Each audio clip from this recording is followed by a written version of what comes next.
আজ দুপুরে রান্না করে নিচ্ছি অতি সাধারণ একটি রান্না, বিট গাজর আলু কড়াইশুঁটি দিয়ে একটা তরকারি। তো আমি সামান্য নুন জলে বিট গাজর কড়াইশুঁটি সবগুলো একটু সেদ্ধ করে নিয়েছি। কড়াইতে দিয়ে দিয়েছি জিরে ফোড়ন সর্ষের তেলের মধ্যে, একটু নাড়িয়ে নেব, সামান্য নুন দিয়ে দেবো, যেহেতু এটা নিরামিষ তাই হাত ধোয়ার অতটা প্রয়োজন নেই। নুন দিয়ে দিয়েছি, দিয়ে একটু নাড়িয়ে নেব।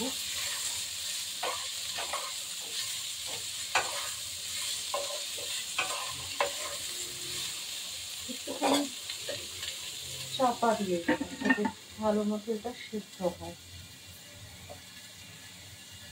আজকে আমাদের এখানে খুবই ঠান্ডা পড়েছে, রোদটারও সেরকম জোর নেই, তারই মধ্যে সমস্ত কাজ করতে হয়। সকালে উঠে সঙ্গে সঙ্গে সমস্ত কাজ করে ঠাকুর পুজো দিয়ে ফ্রেশ হয়ে সব কিছু করে রান্না করে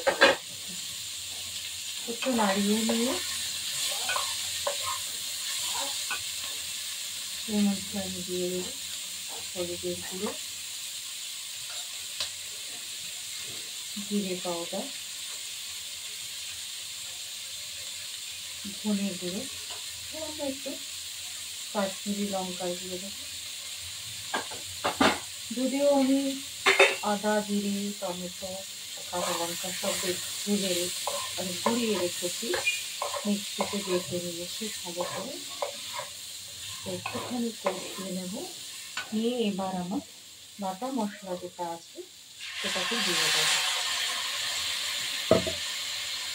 দিয়ে এটাকে কিছুক্ষণ কষিয়ে নেব।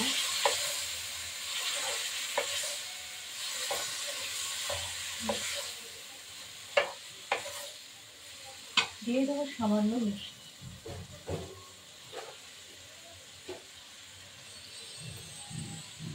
আবার একটুখানি কষিয়ে নেব।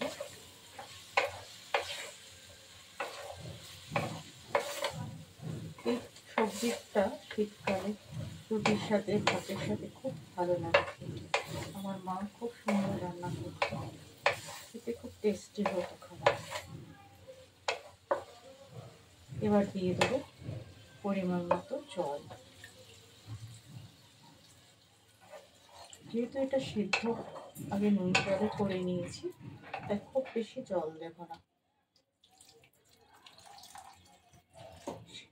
এটা একটু কত চাপা দিয়ে দেবো। ভিডিওটা আমি খুব বেশি বড় করবো না, নামাবার আগে দিয়ে দেবো ঘি আর গরম মশলা। Tata, bye bye.